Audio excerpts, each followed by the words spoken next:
नमस्कार दोस्तों, मैं अंकित शर्मा आपका फिर से वेदा करियर इंस्टीट्यूट के ऑनलाइन प्लेटफॉर्म पर आपका फिर से स्वागत करता हूं।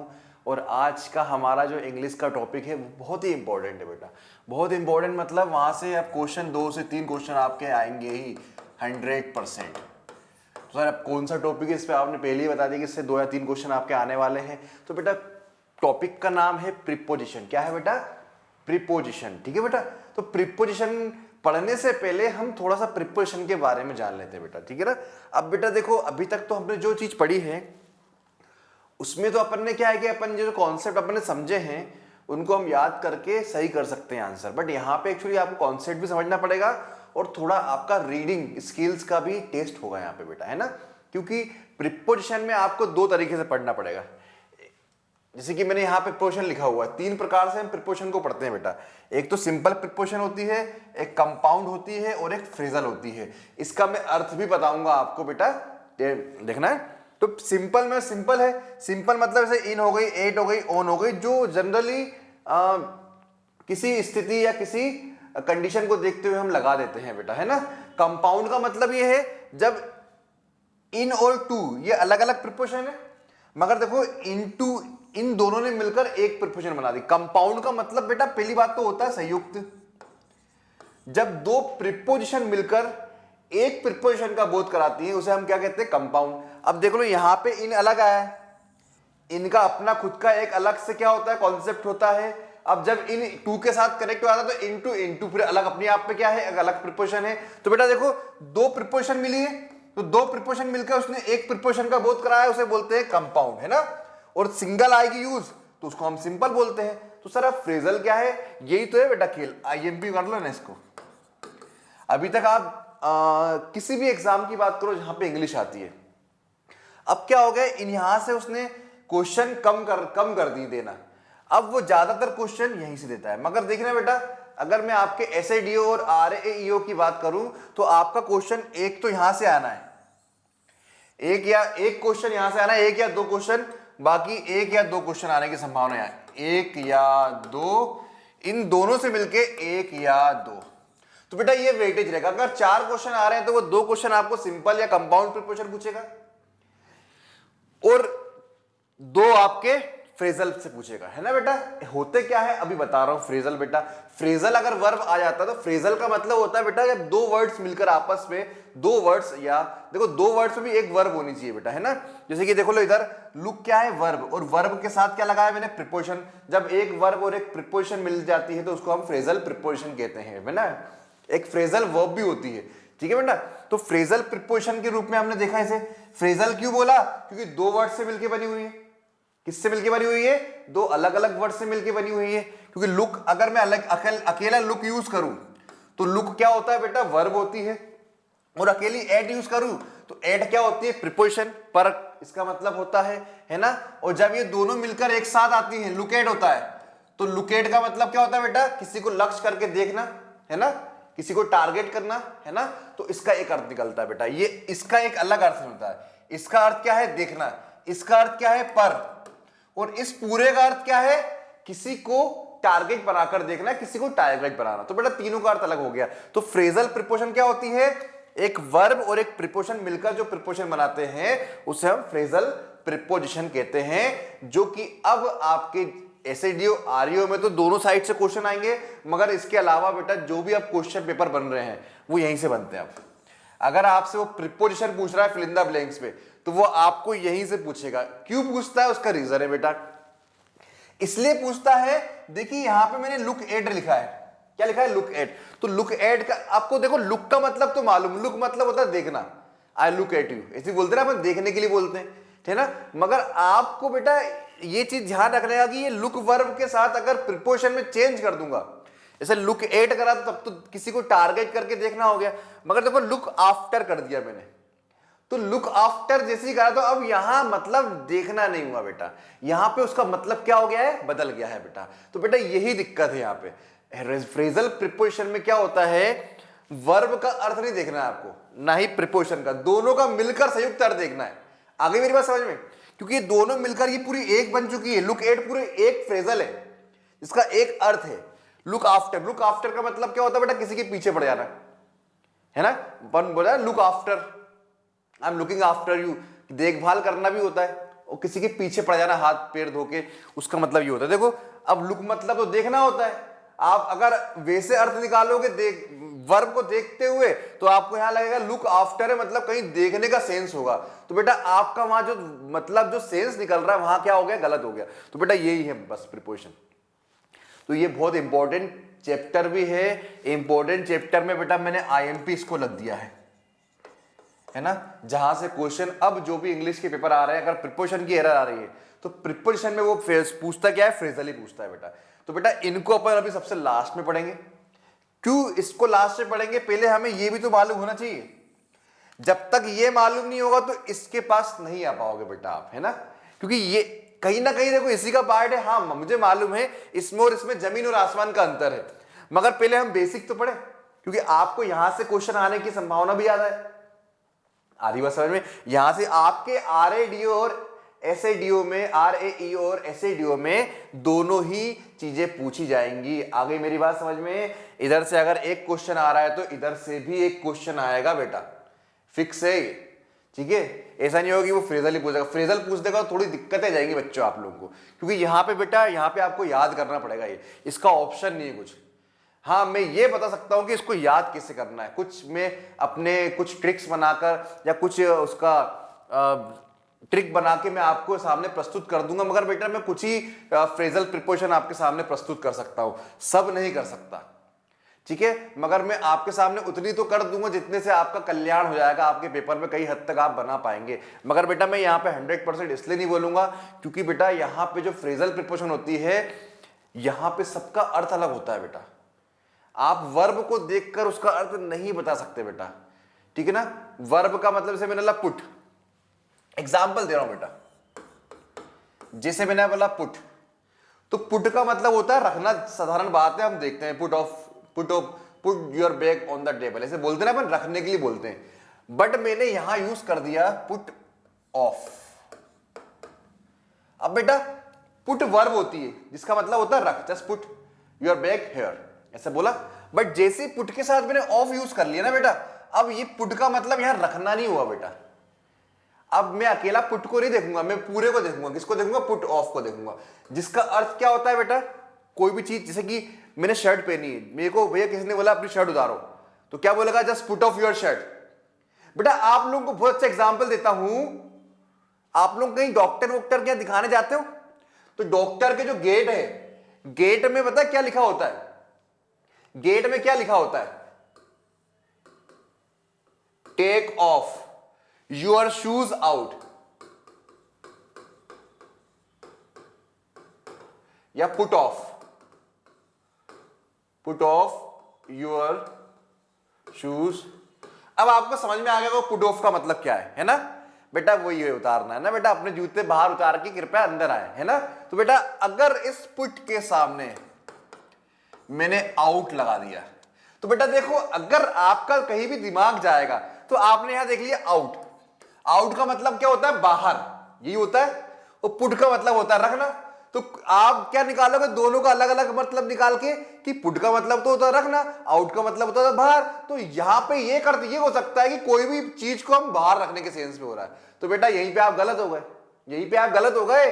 अर्थ अलग अलग तो निकालना ही नहीं ना, मैंने क्या बोला, अलग अलग अर्थ ही निकलेगा, दोनों का संयुक्त रूप से एक अर्थ निकलेगा। अगर पुट के साथ मैंने आउट अगर यूज कर लिया बेटा, तो यहां पे मतलब होता है बुझाना। जे सपोज आपके कहीं आंगन में आग लग गई है, तो आपको वहां क्या करना है, आग बुझाना है, तो पानी डालोगे आप, तो आप वहां आग बुझाने के लिए बेटा कौन सी वर्ब यूज कर सकते हो, पुट आउट। तो देखो अर्थ बदल गया, पुट के साथ मैंने आउट यूज करा, आपने अपना जब कॉमन सेंस लगाया तो आपका भाई, आपका क्या, मेरा भी, हर किसी का यही सेंस निकलेगा कि आउट का मतलब होता है बाहर और पुट का मतलब होता है रखना। अगर हम दोनों का अलग अलग मतलब निकाले तो आप क्या बोलोगे, कोई भी चीज को बाहर रखने का सेंस आ रहा होगा यहाँ पे, तो होगा। तो बेटा ऐसा नहीं, पुट आउट का एक अर्थ होता है, क्या होता है, बुझाना। जनरली हम आग वाग बुझाने के लिए put out verb, phrasal verb का यूज करते हैं। ये है वर्ब और ये है प्रीपोजिशन। जब वर्ब और प्रीपोजिशन आपस में मिलकर एक शब्द बनाती है, दोनों मिलकर एक बनी, तो इस एक शब्द को बोलते हैं फ्रेजल प्रीपोजिशन। एक फ्रेजल वर्ब भी होती है, ठीक है ना, इसको फ्रेजल वर्ब भी कह सकते हैं। क्यों बोला मैंने फ्रेजल वर्ब? क्योंकि यहां पे फ्रेज तो है ही। फ्रेज का मतलब पता क्या होता है? ये फ्रेज का मतलब क्या होता है? फ्रेज का मतलब जब दो या दो से अधिक शब्द मिलकर एक शब्द का निर्माण करते हैं उसे बोलते हैं फ्रेजल वर्ब, ठीक है ना। मगर उस पे जो दो शब्द है उसमें से एक क्या होना चाहिए? वर्ब होना चाहिए, तभी तो उसे फ्रेजल बोलूंगा, फ्रेजल वर्ब बोलूंगा। देखो यहां पे वर्ब है और यहां प्रिपोजिशन है, दोनों मिलकर अपन फ्रेजल वर्ब भी बोल सकते हैं, या फ्रेजल प्रिपोजिशन क्यों बोल रहा हूं? क्योंकि प्रिपोजिशन भी लगी हुई है, ठीक है ना बेटा। तो इसको बोलते हैं फ्रेजल प्रिपोजिशन, जो कि आपके एग्जाम में आती है। अब दूसरी बात ये तो हो गई कि हमें याद करना पड़ेगा, क्योंकि हम उसका अलग अलग अर्थ करके उसको अपना कॉमन सेंस यूज नहीं कर सकते। यहां पे कॉमन सेंस यहां पे हमेशा गलत जाएगा बेटा, हमेशा गलत जाएगा। मैं फिर बोल रहा हूं आपको, ठीक है ना। कभी भी कॉमन सेंस लगाने की कोशिश मत करना। जैसे कि मैं आपको एक और एग्जांपल देता हूं,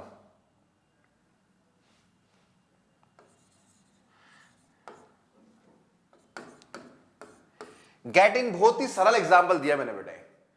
गेट का मतलब क्या होता है? कोई चीज पाना। I get it, I got it बोलते ना अपन, हाँ सीख लिया या पा लिया। बट गॉट के साथ में अगर इन लगा दिया, अब बेटा गॉट का गेट का मतलब तो होता है पाना या कोई भी चीज को ग्रेड करना होता है। मगर गेट के साथ अगर मैंने लिखा तो ये फ्रेजल प्रिपोजिशन बन गई। फ्रेजल क्यों बनी? क्योंकि एक वर्ब है और एक प्रिपोजिशन है, तो फ्रेजल प्रिपोजिशन या फ्रेजल वर्ब बोल सकता हूं इसको मैं। अब इसका अलग अलग अर्थ मुझे नहीं निकालना है, इसका संयुक्त रूप से अर्थ क्या होता है बेटा? अंदर आना। गेट इन मतलब अंदर आ जाइए, अंदर आने के लिए हम यूज करते हैं गेट इन। गेट आउट बोलते ना, गेट आउट, गेट आउट ज्यादा बोलते हो आप बेटा, है ना। किसी भी को भगाना हो तो गेट आउट फ्रॉम हियर, उसी का उल्टा क्या होता है बेटा? Get in. तो देखो बेटा अभी हम गेट का अर्थ क्या निकाल रहे थे? पाना कोई भी चीज, और इनका मतलब होता है अंदर। तो कोई भी चीज अंदर पाना ऐसा हो सकता है क्या? नहीं। इसका अर्थ क्या हो गया बेटा? अंदर आना, अंदर आने के लिए होता है, ठीक है ना। ठीक है, तो बेटा यहां पे जब तक आपको अर्थ मालूम नहीं होगा तब तक आप अपने फिल इन द ब्लैंक्स पे इस फ्रेजल प्रिपोजिशन का प्रयोग नहीं कर सकते। एक चीज और बता दूं कि एग्जाम में आपको क्या करना है। जैसे कि मैंने आपको सबसे पहले बोला था, ये दो को जब आप पढ़ोगे तो इनको पढ़ने के लिए आपको इनके पीछे का कॉन्सेप्ट मालूम होना चाहिए। कॉन्सेप्ट का मतलब ये कि जैसे कि मैंने बोला भैया, जैसे कि मैं किसी रूम के अंदर हूं, तो रूम के अंदर होने के लिए, जैसे कि अभी मैं इधर रूम पे हुए तो मैं इन हूं ना, अभी अंदर के लिए इन यूज करते हैं, बाहर के लिए क्या यूज करते हैं? आउट। या बाहर के लिए हम एट प्रिपोजिशन। जैसे कि मैं बाहर कहीं, सपोज मैं C21 मॉल पे खड़ा हूं, तो मैं कैसे बोलूंगा? I am at C21, at का यूज करूंगा। तो बाहर की कंडीशन को बताने के लिए हम एट का यूज करते हैं और अंदर की कंडीशन को बताने के लिए। तो बेटा ये यहाँ पे आपको इसके रूल्स याद करने पड़ेंगे कि इन कहां कहां लगता है, तब तो आप इन दोनों प्रिपोजिशन को कर लोगे। मगर इसको करने के लिए इसका अर्थ तो आपको मानना जरूर जानना जरूरी है। मगर ये लगाने के लिए भी जो सेंटेंस आपके सामने लिखा रहेगा उस सेंटेंस का मीनिंग जानना भी बहुत जरूरी है। सबसे पहली क्लास में, जब सबसे पहले स्टार्टिंग मैंने क्या बोला था? प्रिपोजिशन जो होता है, प्रिपोजिशन आपका यहां पे रीडिंग स्किल टेस्ट भी है। रीडिंग स्किल टेस्ट क्यों है? अगर आपने जो सेंटेंस लिखा हुआ है उस सेंटेंस को पढ़ ही नहीं पाओगे आप, तो बेटा फ्रेजल प्रिपोजिशन कैसे लगाओगे? क्योंकि देखो सिंपल प्रिपोजिशन लगाने के लिए आपको सेंटेंस पढ़ने की आवश्यकता नहीं पड़ती है, मगर जब फ्रेजल प्रिपोजिशन लगाओगे, क्योंकि आपको देखो सेंटेंस पढ़ा कि इस पे अर्थ क्या निकल रहा है, उसके अनुसार तो आप लगाओगे फ्रेजल प्रिपोजिशन। जैसे कि मैं एग्जांपल दे रहा हूं आपको,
अब मेरे प्यारे बच्चे, मैंने यहाँ 2 क्वेश्चन आपके सामने बनाए हैं।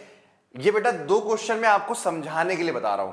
समझाने के लिए कैसे, कि कैसे आपको क्वेश्चन को अटेम्प्ट करना पड़ेगा और आपको अपनी जो मानसिक जो बुद्धि है उसको कैसे डेवलप करना पड़ेगा, मतलब आपका जो माइंड है उसको कैसा ग्रूम करना है आपको, है ना बेटा। जैसे कि आपको देखो यहाँ पे लिखा हुआ है 2 sentence, her mother always fill in the blanks her daughter mistake, मतलब यहां पे वो कहीं ना कहीं क्या करनी है, जो इसकी मां है हर मदर ऑलवेज हमेशा अपनी डॉटर की मिस्टेक को वो नजरअंदाज करती है या छुपाती है। ऐसी कोई सेंस आएगा बेटा, ऐसे आएगा ना। चलो कि भाई her mother always fill in the blanks her daughter mistake, ठीक है ना। अपनी डॉटर की जो मिस्टेक है वो उसकी माँ हमेशा उसको क्या करती है, नजरअंदाज कर देती है या छुपा देती है ना। ऐसा नहीं करेगी मिस्टेक को सहारा करेगी, है ना, ऐसा तो नहीं करेगी ना, करेज करेगी भाई। डेफिनेटली उसकी मिस्टेक को क्या करेगी, वो छुपाएगी या तो नजरअंदाज कर देगी। होता है ना, बहुत से माँ बाप होते हैं कि बच्चों की गलती को छुपा देते हैं और बाद में वो गलती इतनी बड़ी आती है, बाद में फिर वो रोक नहीं पाते हैं और वो फिर क्या करते हैं, गलत राह में चले जाते हैं, है ना। तो ये सेंटेंस का भाव ये आ रहा है, I am leave fill in the blanks Indore. तो बेटा ये 2 सेंटेंस जो दिए हैं, एक सेंटेंस में आपको फ्रेजल प्रीपोजिशन भरना है और एक सेंटेंस में आपको साधारण प्रीपोजिशन भरना है। ये बताने के बाद मैं आपको प्रीपोजिशन का क्या मतलब होता है ये भी बताऊंगा बेटा ना, और किसके पहले लगते हैं और क्यों लगते हैं। बट मैं उसको बताने से पहले आपको यहां पे ये बता रहा हूं कि आपको एग्जाम में प्रीपोजिशन सॉल्व कैसे करना है, कितने प्रकार की प्रीपोजिशन आपके सामने आएंगी। बस ये बेटा ये 2 ही प्रकार की आएंगी, इसके अलावा नहीं आएंगे आपके सामने, ठीक है। अगर ये 2 प्रीपोजिशन आपको लग रहा तो है छोटी है बेटा, मगर बहुत बड़ा चैप्टर है। अगर मैं पढ़ाना चाहूं तो इस पे अगर मैं 15 क्लास भी ले लूं तो वो भी कम है, सोच लो आप। मगर मैं आपको 4 या 5 क्लास में ये अच्छे से डील कर दूंगा, जिससे आपको अच्छे समझ में आ जाएगा और आपका एसएडी और आरईओ में तो आराम से आप इसे कर लेंगे, ठीक है ना बेटा। तो बेटा यहां ये वाले सेंटेंस में पहली बात तो आपको जैसे लिखा हुआ ब्लाइंड, ब्लाइंड का मतलब होता है अंधा, ठीक है। ब्लाइंड इन, ब्लाइंड मतलब क्या होता है, एक आंख से, अरे यार सर यहां पे मतलब तो अंधा निकल रहा हो, यहां तो अंधे का सेंस ही नहीं आ रहा है। इसका मतलब हो गया अंधा, अंधा या काना, है ना।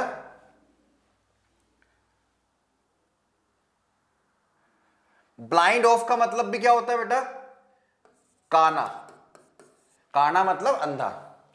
ब्लाइंड टू का मतलब क्या होता है, नजर अंदाज या गलती को छुपाना, ठीक है बेटा। अब देखो पता है इस पे मैंने जो सेंटेंस लिखा है, अगर आपको इनका अर्थ ही नहीं मालूम तो आप यहां पे पुट कर पाएंगे कभी भी, ये बता दो मुझे आप। क्योंकि आपके माइंड में जो ब्लाइंड की मिस्टेक बैठी हुई है, ब्लाइंड का जो अर्थ है, ब्लाइंड का जनरली मतलब क्या होता है, अंधा, he is a blind man. और यहां पे सब ब्लाइंड लिखा हुआ है, मगर मैंने क्या बोला है कि देखो ब्लाइंड ही निकला, इसका तो मैंने अर्थ निकाल दिया। बट ब्लाइंड ऑफ, ये ओ एफ है ना बेटा, O F, blind of, double of नहीं, ब्लाइंड ऑफ। ब्लाइंड ऑफ का मतलब भी अंधा होता है। अगर ब्लाइंड के साथ ऑफ कर दूंगा मतलब दोनों आंख से वो क्या है, अंधा है, मतलब काना है। ब्लाइंड टू कर दूंगा तो अब ब्लाइंड टू का अर्थ चेंज हो चुका है। जैसी ब्लाइंड के साथ टू प्रीपोजिशन लगी है, इसका मतलब हो गया है किसी गलती को नजरअंदाज कर देना या गलती को छुपा देना। नजरअंदाज करना गलती को या छुपाना, किसी गलती को, कोई भी फॉल्ट होता है ना उसके लिए हम यूज करते हैं ब्लाइंड टू। अब ब्लाइंड इन, ब्लाइंड इन का मतलब होता है एक आंख जिसकी ना हो, मतलब एक आंख से अंधा, ब्लाइंड। तो बेटा सभी का अर्थ यहां पे अंधा निकल रहा है सिवाय ब्लाइंड टू को छोड़कर। और यहां पे मुझे बताओ अंधे का सेंस आ रहा है कि गलती छुपाने का सेंस आ रहा है। तो आप लोग बोलेंगे सर यहां पे गलती छुपाने का सेंस आ रहा है, तो बेटा क्या लगा दोगे आप यहां पे, बस ये चीज बताना चाह रहा था। क्योंकि आपने जब सेंटेंस पढ़ा तो यहां पे कोई अंधे का सेंस तो आ नहीं रहा था। यहां पे जब मैंने ये सेंटेंस पढ़ा तो भाई वो लड़की है, लड़की की गलती को या मिस्टेक को उसकी मां कहीं ना कहीं नजरअंदाज कर रही है या छुपा रही है, ये सेंस आएगा यहां पे। यह नहीं आएगा लड़की को एक आंख से अंधी कर रही हो या लड़की को काना कर दिया उसने, अंधा कर दिया, ऐसा तो नहीं आ रहा सेंस यहां पे। तो बेटा मैंने पहला आपको जो बोला था शुरुआत में कि आपको यहां पे मतलब सेंटेंस का मतलब पढ़ के आना चाहिए, मतलब पढ़ के आप सेंटेंस का थोड़ा सा अर्थ निकाल पाए, तब तो आप इसको बता पाएंगे, नहीं तो कैसे रखोगे आप खुद सोचो, क्योंकि इनमें भी अर्थ बदलते जा रहा है। देखो ब्लाइंड मैंने लिए, ब्लाइंड के साथ मैंने ऑफ भी यूज करा है, टू भी यूज करा है, इन भी यूज करा है, और सबके साथ उसका अर्थ क्या हो रहा है, बदलते जा रहा है। ठीक है, तो आपको जब तक इस सेंटेंस का प्रॉपर अर्थ मालूम नहीं होगा तब तक आप इसको पुट नहीं कर पाओगे, या फिर इसका अर्थ मालूम नहीं होगा तो आप सेंटेंस में इसको पुट नहीं कर पाओगे। भैया दोनों का अर्थ मालूम होना चाहिए, फ्रेजल प्रीपोजिशन का भी अर्थ मालूम होना चाहिए और इसका अर्थ भी, सेंटेंस का भी अर्थ मालूम होना चाहिए, तब तो आप फ्रेजल प्रीपोजिशन लगा पाओगे, अन्यथा आप नहीं लगा पाओगे। और मेरे प्यारे बच्चों, ये सेंटेंस रीड करना आपको खुद ही सीखना पड़ेगा, ये मैं सिखा नहीं पाऊंगा, मैं क्या कोई भी टीचर नहीं सिखा पाएगा, क्यों बेटा ये आपका बेसिक होता है, इसको आप पढ़ पढ़ के, जैसे न्यूज़पेपर आपने स्टार्ट कर दिया पढ़ना इंग्लिश, तो पहली बार, दूसरी बार, तीसरी बार, मतलब 1 महीने तक आपको समझ में नहीं आएगा, मगर आप उस 1 महीने बाद भी उस पर लगे रहोगे ना, तो धीरे धीरे आपको चीजें कुछ आने लगेगी, क्योंकि कुछ वर्ड आपके सामने क्या होंगे, दोबारा आएंगे, तो आपको वर्ड याद हो जाएंगे। ऐसे मालूम चलेगा सेंटेंस ऐसे लिखे, सेंटेंस वहां पे देखो, यहाँ पे तो अपन एक सेंटेंस छोटा लिखते हैं, वहां पे पैराग्राफ रहता है बड़े बड़े, कोमा लगा लगा कि पूरा पैराग्राफ करके बना देते हैं वो लोग, ठीक है ना, तो पैराग्राफ का पूरा एक अर्थ निकालना स्टार्ट कर दोगे आप, तो ऐसे करके करके आपका जो स्किल्स होते हैं इंग्लिश को रीडिंग करने के और इंग्लिश को रीडिंग करके उसको समझने के स्किल्स होते हैं, वो डेवलप्ड होते हैं। कोई भी इंग्लिश का टीचर आपका ये स्किल्स बढ़वा नहीं सकता, वो आपको बस बता सकता है कि आप ऐसे पढ़ें और ये पढ़ें, और कुछ भी नहीं करेगा। आप देख लो, चाहे कहीं भी देख लो, अगर इसके अलावा कोई बता देना कि कैसे रीड करते हैं, मतलब मैं सिखा दूंगा, तो बेटा गलत बोल रहा है, कोई भी नहीं सिखा सकता, मुझे कोई नहीं सिखा सकता इंग्लिश। हाँ, इंग्लिश में जो रूल्स है, कॉन्सेप्ट है, वो मैं सीख सकता हूं, वो सीख सकता हूं मैं, मगर इंग्लिश रीड करना मैं सीख सकता हूं क्या भाई? जैसे कि मैं आपको रीडिंग करना सिखा रहा हूं, तो रीडिंग मैं कर रहा हूं, आप नहीं कर रहे हैं। आप अपनी खुद रीडिंग अपने मुंह से करोगे कि मेरे मुंह से करोगे, ये बताओ। अपने मुंह से करोगे, आपको खुद पढ़ना पड़ेगा, तो रीडिंग कर कौन रहा है? आप कर रहे हो, तो इसका मतलब है आप स्वयं ही रीडिंग करना सीखोगे और उसको पढ़ना सीख के उसका अर्थ निकालना सीखोगे। बस मैं ज्यादा से ज्यादा क्या कर सकता हूं कि रीडिंग करना कैसा है, आपको उसके अर्थ जो भी है, सपोज आपको कोई वोकैब या समझ में नहीं आ रही, उस वोकैब को कैसे फाइंड करना है कहीं पे, ये मैं तरीके बता सकता हूं, मतलब मैं एक रास्ता बना सकता हूं। चलना तो आपको ही पड़ेगा बेटा इस सेंस में तो, मगर ये वाला सेंटेंस बहुत इजी है, ये सेंटेंस बहुत इजी है। इसमें आपको मालूम होना चाहिए कि इंदौर क्या है, एक शहर है। शहर छोटा है कि बड़ा? बड़ा शहर है। और बड़े शहरों के नामों के पहले, या बड़े जिलों के नाम के पहले, या राज्यों के नाम के पहले हम इन प्रीपोजिशन लगाते हैं। तो यहां पे मैंने जनरल लगा दी। अब मुझे सेंटेंस पढ़ना नहीं, मुझे बस देखना है कि कौन सी नाउन आ रही है। नाउन है इंदौर। इंदौर क्या है? एक शहर है, बड़ा शहर है, और बड़े शहर या बड़े स्थान के पहले हम इन प्रीपोजिशन का प्रयोग करते हैं। तो बेटा यहां याद करने वाला कॉन्सेप्ट हो गया। यहां पे आपको याद करनी चीज है कि इसके पहले आएगा, इसके पहले नहीं आएगा, इसके पहले आएगा, मगर यहां पे आपको समझना है बेटा। इसमें जब तक आपको अर्थ मालूम नहीं होगा ना बेटा, तब तक आप यहां पे फ्रेजल प्रीपोजिशन नहीं लगा पाएंगे। आ गई मेरी बात समझ में? अब दो चीज समझ में आ गई कैसे आपके एग्जाम में आएगी। पहला पार्ट ये रहा, दूसरा पार्ट ये रहा। बेटा ये इतना इंपॉर्टेंट है, समझो। ऐसा कोई सा एग्जाम नहीं जहां प्रीपोजिशन नहीं पूछी आती है। भारत में अगर इंडिया में कोई भी एग्जाम हो रहा है ना बेटा, उसमें कोई भी ऐसा एग्जाम नहीं जहां ये प्रीपोजिशन नहीं पूछी आती है, और स्पेशली ये फ्रेजल। अब क्या हो गया है, ज्यादातर जो बड़े बड़े एग्जाम है वहां पे इनका लोप कर दिया, उसने विलुप्त कर दिया है, इन्हीं को पूछता है बस वो। और बेटा देखो, हम अपना कॉमन सेंस लगा के यहाँ पे ब्लाइंड का मतलब अंधा समझते हैं, बस हो जाता है खेल। आ गई बात समझ में? तो बेटा ये ऐसे समझना है, आपको याद करना पड़ेगा। इसको बताऊंगा मैं थोड़ा इनको बताने के बाद, ठीक है बेटा? लास्ट चैप्टर रहेगा अपना, ये मतलब ये लास्ट कॉन्सेप्ट रहेगा। पहले अपन शुरुआत की सिंपल और कंपाउंड प्रीपोजिशन पढ़ेंगे। तो बेटा देखो, प्रीपोजिशन पढ़ने से पहले हमें प्रीपोजिशन की डेफिनेशन भी मालूम होना चाहिए कि एक्चुअली प्रीपोजिशन है क्या और ये क्यों आती है। तो मेरे प्यारे बच्चों, अगर आपने मेरा वीडियो शुरू से देखा होगा तो आपको प्रीपोजिशन में समझने में दिक्कत नहीं आएगी। क्यों नहीं आएगी? क्योंकि मैंने सब्जेक्ट वर्ब एग्रीमेंट में ही आपको प्रीपोजिशन के बारे में बताया होगा कि बेटा देखो ये प्रीपोजिशन है, और प्रीपोजिशन अपना ऑब्जेक्ट लेती है, और ऑब्जेक्ट के रूप में वो क्या लेती है? नाउन या तो फिर प्रोनाउन, बताया था। तो बेटा देखो, प्रीपोजिशन, अगर मैं ये बेटा इसकी फोटो खींच लेना, ये समझाने का तरीका क्या था, मेरी बात फिर से समझना। ये दो ही तरीके हैं आपके एग्जाम में आने के। एक तरीका कि आपको सेंटेंस पढ़ के एप्रोप्रिएट फ्रेजल प्रीपोजिशन लगानी पड़ेगी और आपको प्रीपोजिशन का अर्थ भी मालूम होना चाहिए, किस प्रीपोजिशन का अर्थ क्या है, तब तो आप इस पे लगा पाओगे, ठीक है ना। इस पे लगाने के लिए आपको इसका अर्थ भी मालूम होना चाहिए कि वो सेंटेंस बोल क्या रहा है। दूसरी बात, सेकेंड सेंटेंस में आपको सिंपल या कंपाउंड प्रीपोजिशन लगानी है, जिसमें आपको बस ये मालूम होना चाहिए किसके पहले क्या लगाते हैं, बस। इसमें आपको सेंटेंस का अर्थ मालूम नहीं होना चाहिए, आपको तो बस ये नाउन या प्रीपोजिशन ये देखना है, इसके पहले क्या लगाना है ये देखना है बस। आगे मेरी बात समझ में? तो दो तरीके हैं। अब मेरे प्यारे बच्चों, प्रीपोजिशन, इसको देखो अलग कर रहा हूं, प्री धन पोजिशन। अगर मैं, प्री का मतलब होता है पहले, पोजीशन का मतलब होता है स्थिति, ये होता है। प्री का मतलब होता है पहले और पोजीशन का मतलब होता है स्थिति, मतलब पहले की स्थिति बताने का काम करती है प्रीपोजिशन। काय का? स्थिति। और प्री का मतलब क्या होता है?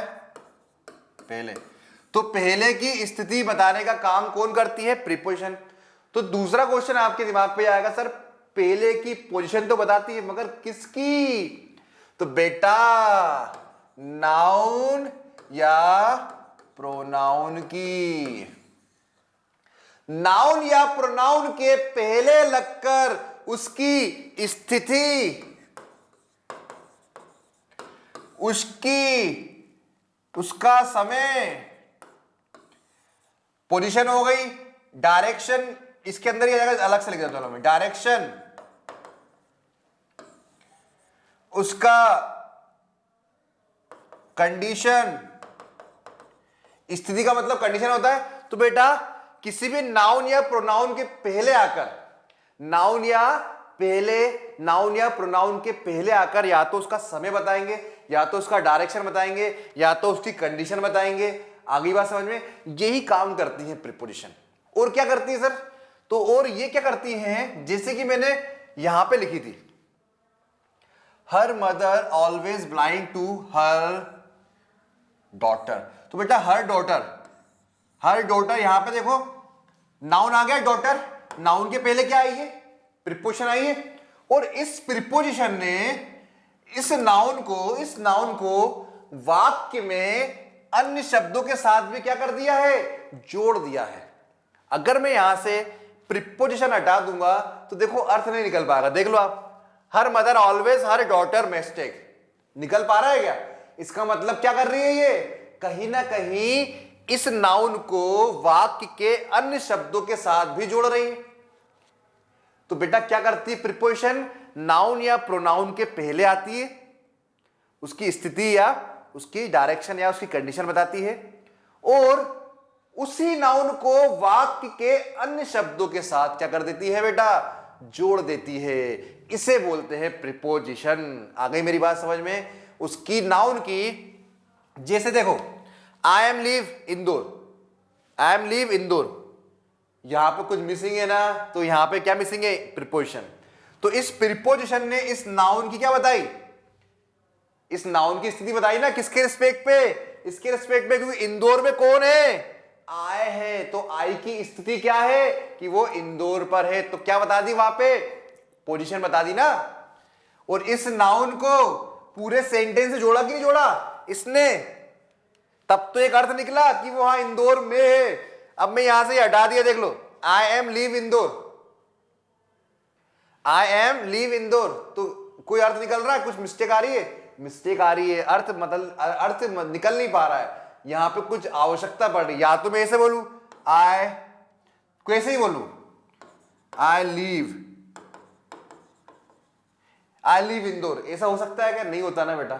आई लीव, बेटा इंदौर में रह रहे हो तो पोजीशन है आपकी कि आप वहां पे हो, तो वो पोजीशन बताने के लिए आपको इस नाउन के पहले क्या लगाना पड़ेगा? प्रीपोजिशन। और ये प्रीपोजिशन इस नाउन को इनसे तो जोड़ेगी ना, तभी तो अर्थ पता चलेगा आपको। तो प्रीपोजिशन किसी नाउन या प्रोनाउन के पहले आती है और उसे वाक्य के अन्य शब्दों के साथ भी कोरिलेट या जोड़ देती है, इसे कहते हैं प्रीपोजिशन। आ गई मेरी बात समझ में? तो बेटा आपको समझ में आया प्रीपोजिशन का अर्थ क्या होता है? किसी भी नाउन या प्रोनाउन के पहले आकर उसकी स्थिति, डायरेक्शन, कंडीशन, समय ये बताती है और उसको वाक्य के अन्य शब्दों के साथ क्या कर देती है, जोड़ देती है। इसी को हम कहते हैं प्रीपोजिशन। आ गई मेरी बात समझ में? एक और एग्जांपल देता हूं मैं, आपको और समझ में आ जाएगा।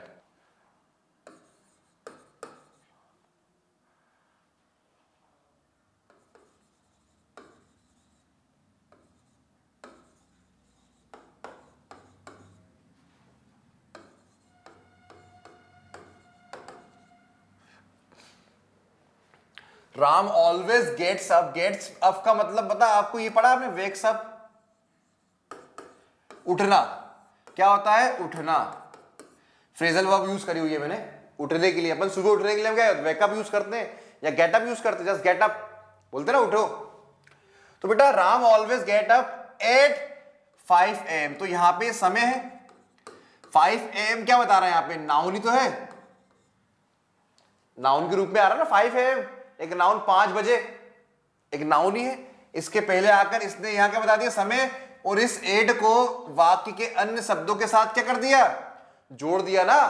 यही तो काम करता है प्रीपोजिशन, ठीक है ना? क्योंकि सुबह 5 बजे कौन उठ रहा है? राम। तो कहीं ना कहीं इस प्रीपोजिशन ने इसको इससे जुड़वा दिया। आ गई बात समझ में? अब यहां से अगर मैं एड हटा दूंगा, Ram always get up 5 AM, तो आपको कुछ मिस्टेक लगेगी ना कि भैया 5 AM के पहले कुछ ना कुछ तो आना चाहिए। तो बेटा इसकी हमें समय बताने के लिए क्या बताना पड़ेगा? एट लगाना पड़ेगा यहाँ पे, ठीक है ना? क्योंकि हमें जब भी फिक्स समय बताना होता है हमको क्या लगाना पड़ता है? एट लगाना पड़ता है बेटा। आगे मेरी बात समझ में? तो मेरे प्यारे बच्चों, 2 चीज मैंने आपको बताई, अभी फिर रिवीजन कर रहा हूं मैं। ये बहुत जरूरी है बेटा, क्योंकि देखो आगे पढ़, मैं ये नहीं कि आपको चैप्टर प्रीपोजिशन दिया और शुरू कर दिया मैंने प्रीपोजिशन पढ़ाना। पहले हम उसकी रूपरेखा देखते हैं बेटा कि बेटा आपके एग्जाम में वो कैसे आती है, कैसे क्वेश्चन बन रहे हैं, होती क्या है। उसके बाद हम आगे पढ़ेंगे तो आपको समझ में आएगी चीजें। आगे मैं समझ में?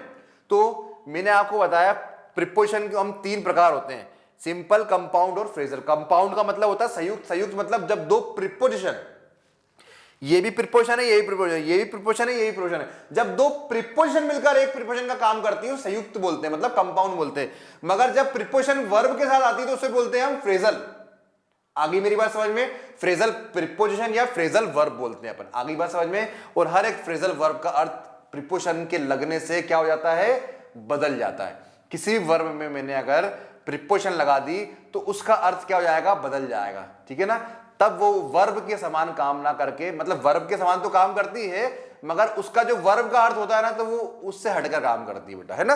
ठीक है, आपको ये बहुत इंपॉर्टेंट है, ये मैं आपको लास्ट से पढ़ाऊंगा, आज अपन पढ़ेंगे ये। वो फिर मैंने आपको बताया था 2 तरीके से आपके एग्जाम में आएंगी।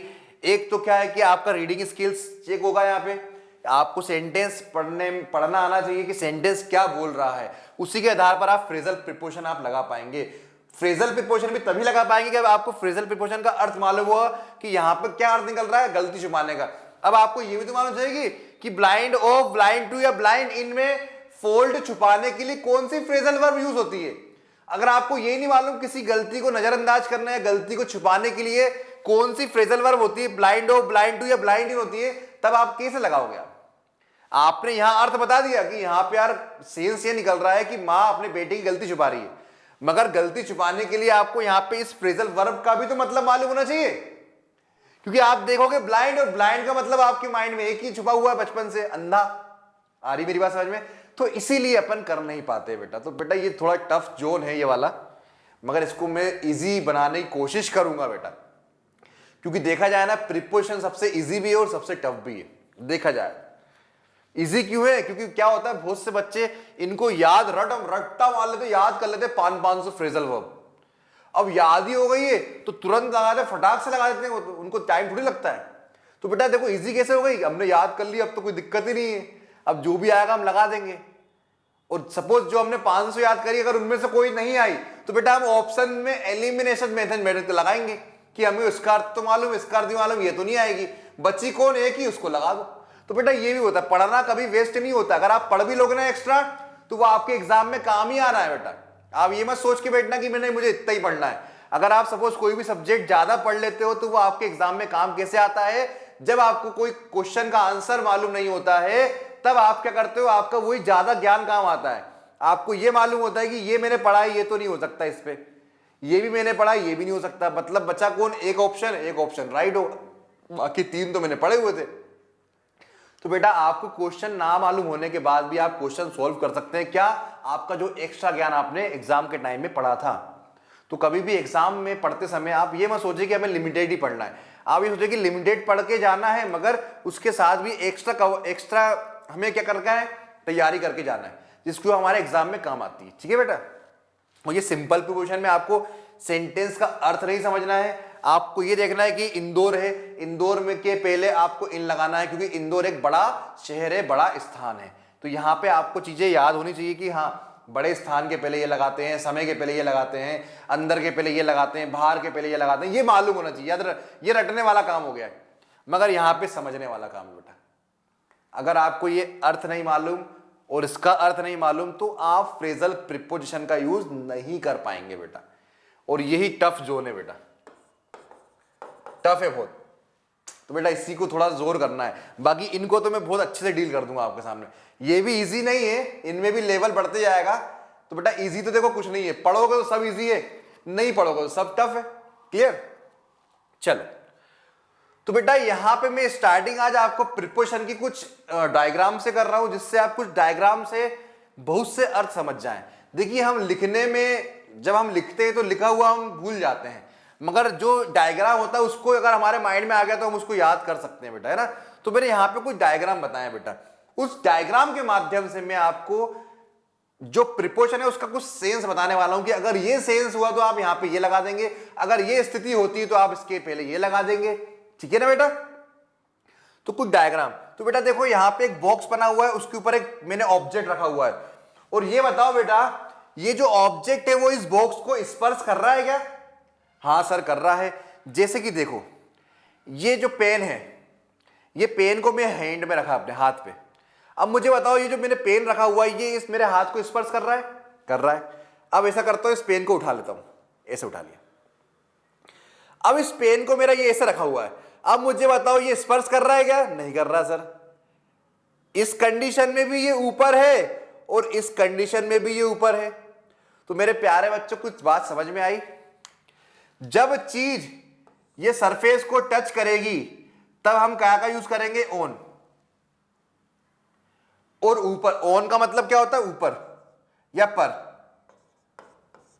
कोई भी चीज किसी के ऊपर रखी होती है ऐसे, और वो चीज उस सरफेस को टच कर रही होती है, तब हम काय का प्रयोग करते हैं? ऑन का प्रयोग करते हैं। मगर वही चीज को मैं अगर ऐसे उठा के ऐसे रख दूंगा, अभी भी ऊपर है, मगर मेरे प्यारे बच्चों अब ये सरफेस को टच कर रही है क्या? नहीं कर रही। तो ऊपर के सेंस में ओवर का मतलब भी होता है ऊपर, मगर ये जो ऑब्जेक्ट है वो इस सरफेस से क्या है? दूर है, तब यहां पे हम क्या यूज करते हैं? ओवर। तो बेटा इसका बहुत अच्छा एग्जाम्पल, ओवर ब्रिज सुना है आपने? ओवर ब्रिज कहां लगाते हो आप? जैसे कि अगर मैं बात करूं, ट्रेन में बनते हैं ब्रिज, बनते हैं तो ऊपर रहते हैं किसके? या तो पानी के ऊपर रहेंगे या जमीन के ऊपर रहेंगे, उससे टच रहते हैं क्या? नहीं रहते। इसलिए बेटा उन्हें ओवर ब्रिज कहा जाता है।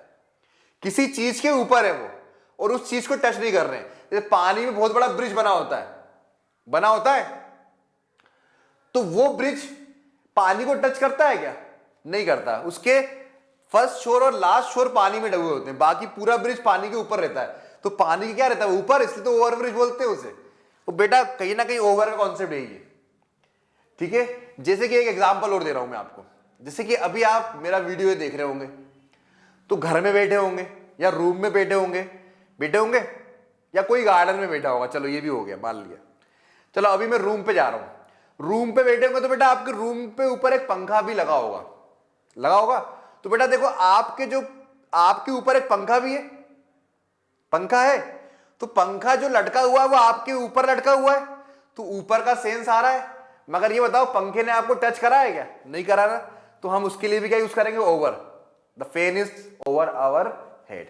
ठीक है, जब भी कोई वस्तु सरफेस को टच नहीं करके ऊपर लटकी अवस्था में हो या फिर ऊपर हैंगिंग अवस्था में हो, हैंगिंग में भी ना हो, तो ऊपर के सेंस पे मगर वो सरफेस को टच नहीं करना चाहिए, तो हम ओवर का यूज करते हैं। ठीक है बेटा। अब देखो बेटा, ये जो ऑब्जेक्ट है वो कहां आ गया, इस बॉक्स के अंदर, बॉक्स के अंदर आ गया। इसका मतलब क्या है, जब कोई वस्तु या कोई पर्सन की आप बात कर रहे हो, वो घर में हो, अंदर हो, तो हम काय की बात करते हैं, इन। यहां पे अब सरफेस की बात नहीं होती बेटा। जैसे कि मैं अभी एक रूम के अंदर आपकी क्लास ले रहा हूं, तो मैं रूम के अंदर हूं, मैं चारों ओर से घिरा हुआ हूं, चारों ओर से पैक है ना रूम। ये तो नहीं कि सब जगह से खुला हुआ है, वो हवा में उड़ रहा हूं मैं, वो क्लास ले रहा हूं, तो नहीं, चारों ओर से पैक है। तो बेटा आप पैक हो मतलब कहीं ना कहीं अंदर हो, अंदर। जैसे आप क्लास पे पढ़ने आते हो, तो क्लास में आप बाहर बैठ के पढ़ते हो कि एक रूम के अंदर आपको बिठाया जाता है, फिर आपको पढ़ाया जाता है। तो एक क्लास जो होती है, एक रूम होता है, उसके अंदर बिठा के आपको पढ़ाया जाता है। तो बेटा क्लास के पे हमेशा आप क्या लगाते हो, आप इन द क्लास ही बोलते हो ना। क्यों बोलते हो इन द क्लास, क्योंकि आप क्लास के अंदर होते हो बेटा। और वही क्लास के अगर बाहर होगे तो इन लगाऊंगा क्या मैं, नहीं लगाऊंगा। तो बेटा देख लो, ये ऑब्जेक्ट कहा गया, ये क्लास समझना है, क्या है ये क्लास। तो जब भी अंदर का सेंस आएगा तो हम क्या लगाएंगे, इन लगा देंगे। इनटू बेटा बहुत इंटरेस्टिंग है, बहुत इंटरेस्टिंग तरीके से मैं आपको बता देता हूं। अच्छा हाँ, ओवर के साथ ये एक चीज और है, जब कोई वस्तु ऊपर होगी लटके अवस्था, मतलब टच नहीं करेगी सरफेस, तब तो ओवर है। और सेम चीज इस वस्तु को मैं कहां लिया है, नीचे लिया है, अभी भी ये टच कर रही है सरफेस को, नहीं, तो ये क्या यूज करते हैं हम, अंडर। अंडर का मतलब होता है नीचे, क्या होता है नीचे। ओवर का मतलब क्या होता है, ऊपर।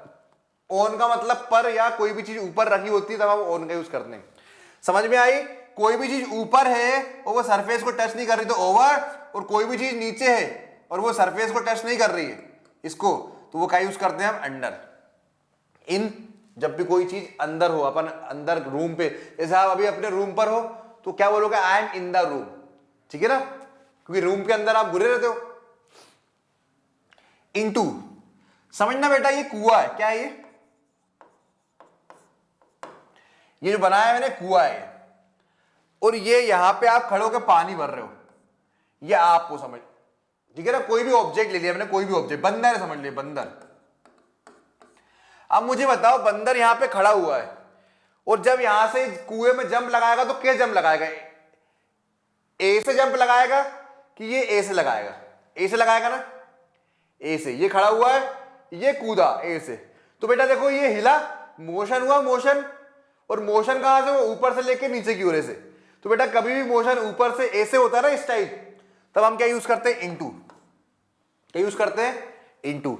मगर सेम सरफेस पे अगर मोशन हो रहा है, सेम सरफेस, जैसे कि एक कुत्ता है, क्या है, डॉग है, ये डॉग है, और यहां पे एक चूहा है, रैट। अब डॉग को रैट जो है, चूहा जो है, उस पर जंप मारना है। तो मेरे प्यारे बच्चों, अब ये जंप कैसे मारेगा, ऐसे।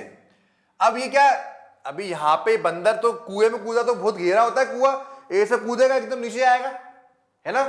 मगर जब मैं कुत्ता बिल्ली के ऊपर झपट्टा मारता है, झपट्टा मारता है, अपन बोलते हैं ना झपट्टा मारता है, उसे पाउंच बोलते हैं, ठीक है। तो ये ऐसे एक ही सरफेस में दोनों है, ये ऐसे पाउंच मारता है, तो उसके लिए हम क्या यूज करते हैं, अपॉन।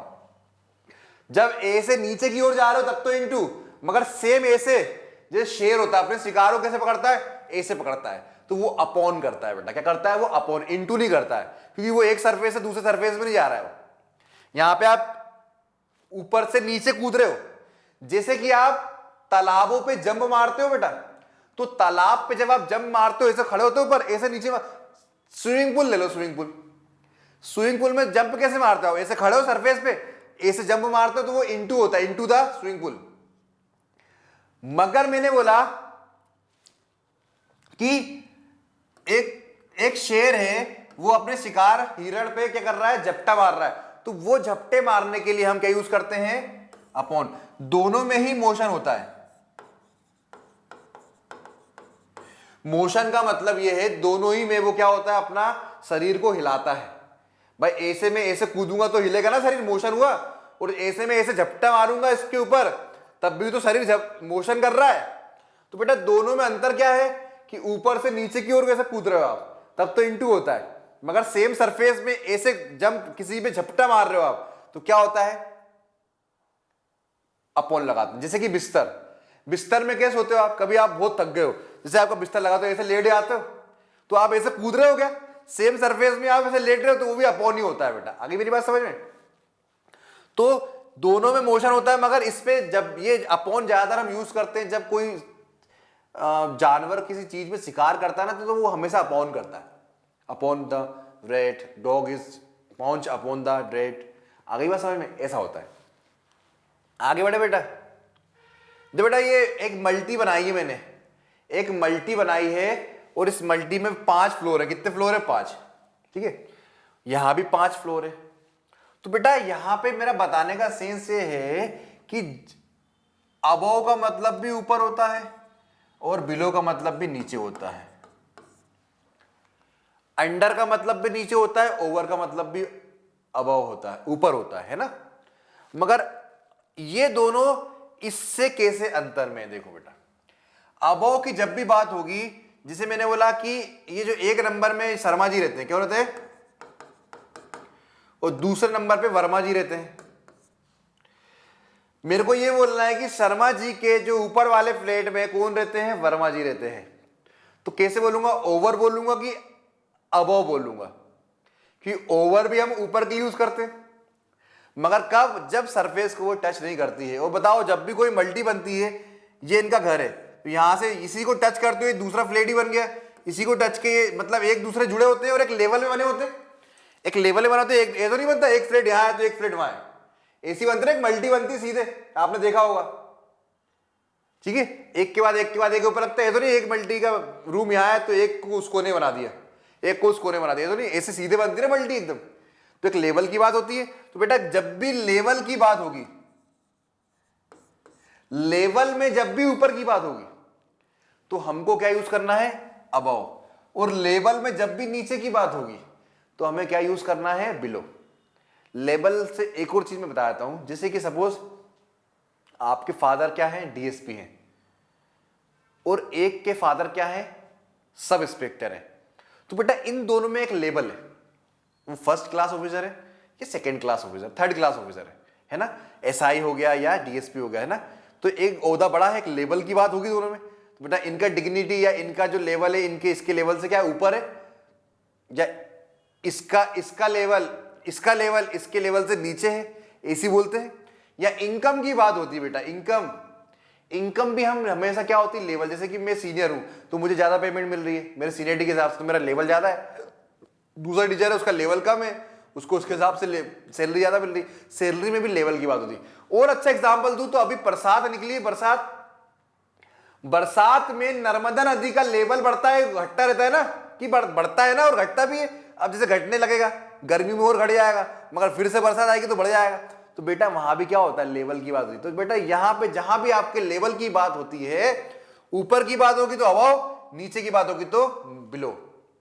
मगर लेवल की बात नहीं होगी और ऊपर नीचे की बात हो रही है, तो हम ओवर और अंडर की बात करते हैं बेटा। क्योंकि इन अबव का मतलब भी ऊपर होता है, ओवर का मतलब भी ऊपर होता है, बिलो का मतलब भी नीचे होता है और अंडर का मतलब भी नीचे होता है। मगर दोनों में अंतर क्या है? अबव और बिलो हमेशा लेवल की बात करते हैं, ऊपर और नीचे के रिस्पेक्ट पे, और अंडर और ओवर लेवल की बात नहीं करते, मगर ऊपर और नीचे की बात तो करते हैं। वो आगे बात समझ में? चलो नेक्स्ट है, ये एक मंदिर है और समझना ये पानी है,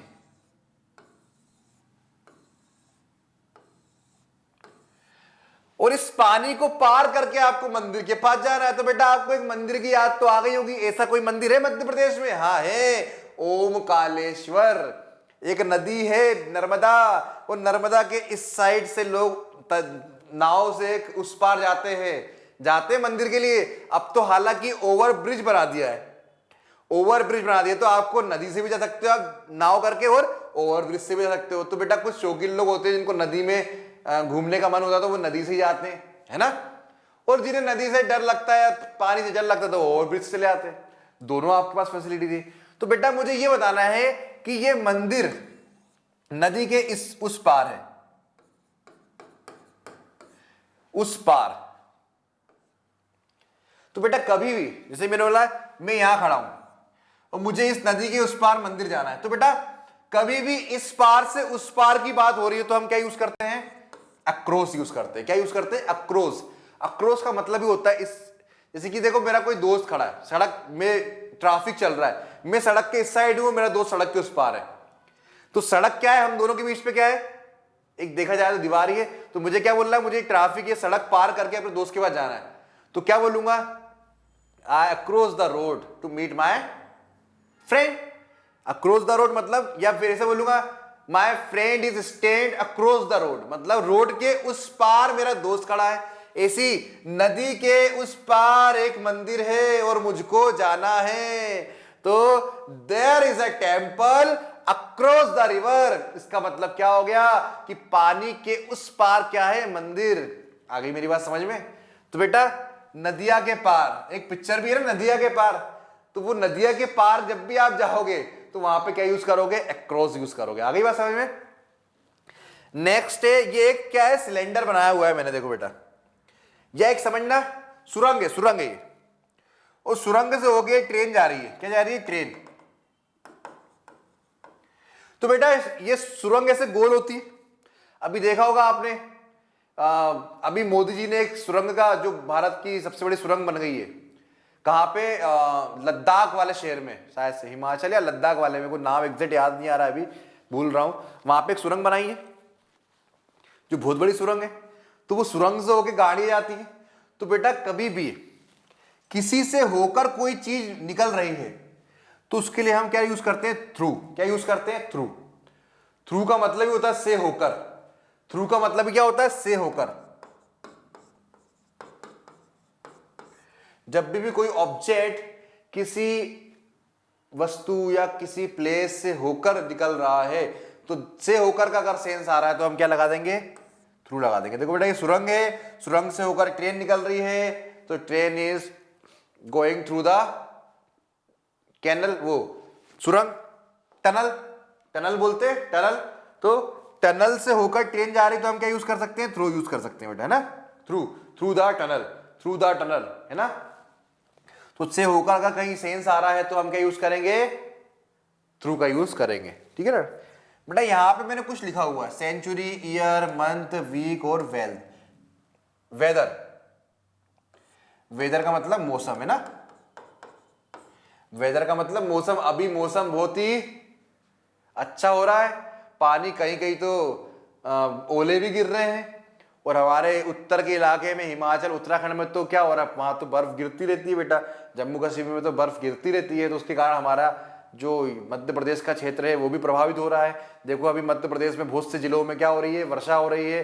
वो वर्षा के कारण ये सौंदर्य बहुत ही ज्यादा सुहावना लग रहा है, और सुहावने मौसम में तो घूमने का मन करता है। तो बेटा अभी नहीं जाना है ना, अभी SIDO और RAEO का पेपर देना है, उसके बाद तो बेटा घूमना ही घूमना है, क्योंकि ये मौसम तो वापस अगले साल भी आ जाएगा। मगर SIDO और RAEO अगले साल आने की संभावना है क्या, नहीं है। तो बेटा ये मौसम तो के लुत्फ तो दोबारा उठा लोगे, मगर SIDO RAEO अधिकारी बनने का लुत्फ अगली बार नहीं उठा पाओगे।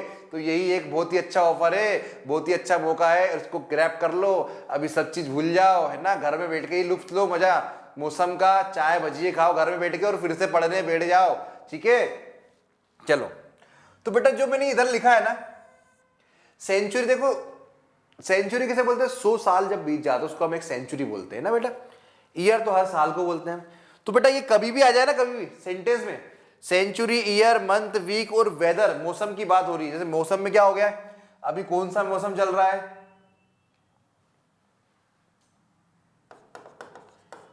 कोल्ड, ठंड चल रही ना, विंटर चल रहा ना, विंटर। तो विंटर के पहले मैं क्या लगा दूंगा, इन लगा दूंगा। वीक, इन द वीक बोलते हैं पर, इन द वीक, है ना। तो वीक के पहले भी इन लगाना। ईयर मतलब 1987, अगर 1987, जैसे मेरा डेट ऑफ बर्थ अपना क्या होता है भैया, जैसे आपका होगा 1987, तो 1987 के पहले क्या लगा दोगे आप, इन लगा दोगे भीड़, है ना। सेंचुरी के पहले क्या लगा दोगे, in this century, in this century. तो बेटा इन सब शब्दों, जब भी आपके एग्जाम में आ रहे हैं ये शब्द आ रहे हैं, तो इनके पहले आप क्या प्रीपोजिशन यूज करेंगे, इन यूज करेंगे, है ना। इसमें एक चीज और बताता हूं, डेट, डेट और डेज। अगर आपके एग्जाम में ये सब आ रहे तब तो आप इन लगाओगे। क्या आ रहे, सेंचुरी शब्द आ रहा है तो इन लगा दे रहा है, ईयर भी आ रहा है, इन द ईयर भी होता है और ईयर लिखा आ गया ऐसे 87 तब भी इन लगा देना। मंथ के अगर इन द मंथ बोलते ना, इन दिस मंथ, इस मंथ में बोलते ना अपन, तो मंथ के पहले तो आता ही है, मगर मंथ आ गया, मार्च आ गया, इन मार्च इसी बोलते ना, ठीक है। मार्च भी आएगा तो हम क्या लगाएंगे, इन द मार्च, है ना। वीक तो आएगा इन दिस वीक, है ना। मगर वीक के अंदर 7 डेज होते हैं, सोमवार, मंगलवार, बुधवार, गुरुवार, शुक्रवार। वीक शब्द का प्रयोग कर रहा तब तो इन लगाना है, मगर उसने वीक में कोई भी डेज दे दिया, जैसे कि मंडे, ट्यूसडे, डेज मतलब मंडे, ट्यूसडे, वेडनेसडे, ऐसा कुछ दे दिया, तब आपको इन दोनों के डेज और डेट भी दे दी, तो अब इसके पहले क्या लगाना है आपको, ऑन। देखो बेटा, ये मेरा बताने का सेंस है कि इस डायग्राम के माध्यम से आप बहुत सी प्रीपोजिशन अबव बात सकते हो, बिलो समझ सकते हो, across, in, on, through, on, over, in, under, into और अपॉन, बहुत से प्रीपोजिशन आप यहां समझ सकते हो। बाकी मैं इनको वापस से पढ़ाऊंगा, मगर आपको एक एक सेंस तो याद हो रहा है ना इसका।